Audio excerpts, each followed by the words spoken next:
آپ دیکھ رہے ہیں نیوز ڈیلی۔ السلام علیکم۔ آج ہم آپ کو باقی مغل بادشاہوں کے بارے میں بتائیں گے۔ پہلے ہم ذکر کرتے ہیں شاہ جہان کا۔ شہزادہ خرم تخت حاصل کرنے میں کامیاب ہوا اور اس نے شاہ جہاں کا باقاعدہ نام اختیار کیا۔ اس کا دور حکومت دکن کی ریاستوں کے خلاف کامیابیوں کے لیے قابل ذکر تھا۔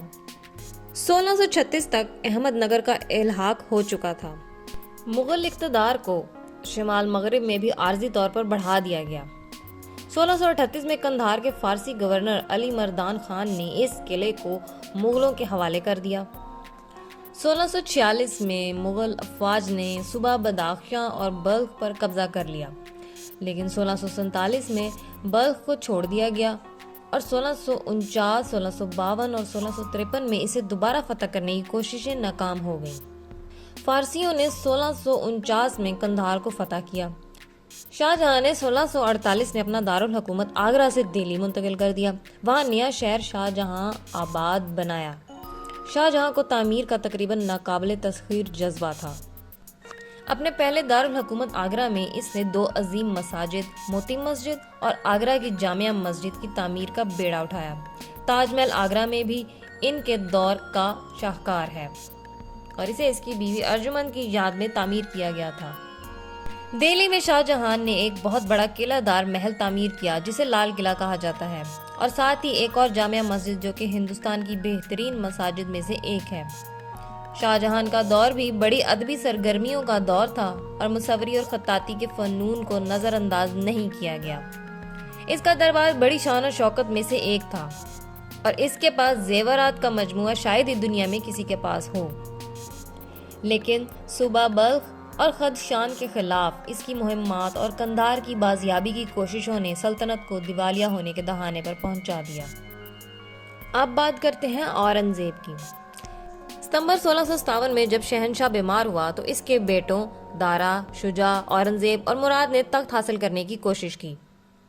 جانشینی کی ایک طویل جنگ کے بعد اورنگزیب کو فتح ملی، جبکہ اس کے بھائیوں میں سے ایک کو موت کے گھاٹ اتار دیا گیا، دیگر 2 کو پھانسی دی گئی۔ اورنگزیب نے اپنی سلطنت کو سب سے زیادہ وسعت دی، خاص طور پر مسلم دکن کی ریاستوں میں، لیکن اس کی سیاسی اور مذہبی عدم برداشت نے اس کے زوال کا بیج بو ڈالا۔ اپنے طویل دور حکومت کی پہلی دہائیوں میں اورنگزیب نے اپنی فتوحات کا سلسلہ جاری رکھا، اپنے دشمنوں کو شکست دی، ان سے صلح کی اور انہیں شاہی خدمت میں رکھا۔ اس طرح مراٹھا سربراہ شیواجی کو 1667 میں شکست اور غاصبانہ قبضے پر مجبور کیا، تاہم اسی سال بعد میں وہ مغل دربار سے فرار ہو گئے اور مغل سلطنت کو نئے سرے سے چیلنج کیا۔ 1674 میں اس کی وسیع تاج پوشی ہندو مذہبی تقدس کے ساتھ مکمل ہوئی۔ اس مقصد کے لیے بہت سے ہندوؤں کو اکٹھا کیا گیا۔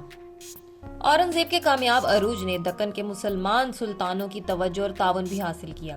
اس کے بعد مغلوں کو کئی بغاوتوں کا سامنا کرنا پڑا اور اورنگزیب کا رویہ اور پالیسی سخت ہونے لگی۔ اس نے ہندوؤں کو عوامی عہدوں سے نکال دیا اور ان کے اسکولوں اور مندروں کو تباہ کر دیا، جبکہ پنجاب کے سکھوں پر اس کے ظلم و ستم نے اس فرقے کو مسلم حکمرانی کے خلاف کر دیا اور راجپوتوں، سکھوں اور مراٹھوں میں بغاوتوں کو ہوا دی۔ اورنگزیب کی طرف سے لگائے گئے بھاری ٹیکسوں نے کاشتکاری کی آبادی کو غریب کر دیا۔ منصبداروں کی کثرت نے آمدنی میں سلطنت کی ترقی کو بہت پیچھے چھوڑ دیا اور مغل حکومت کے معیار میں مسلسل تنزلی کی وجہ معاشی زوال تھا۔ جب 1707 میں اورنگزیب کا انتقال ہوا تو اس وقت وہ دکن کے مرہٹوں کو کچلنے میں ناکام رہا تھا۔ اس کے اقتدار پر اس کے پورے دور حکومت میں اختلاف رہا۔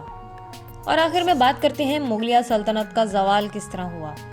اورنگزیب کے جانشین عدم استحکام اور مالی پریشانیوں سے دوچار تھے۔ بہادر شاہ اول کے دور میں بغاوتیں اور بیرونی چیلنجز جاری رہے، جس کا ناقص مالیاتی انتظام اورنگزیب جیسا ہی تھا۔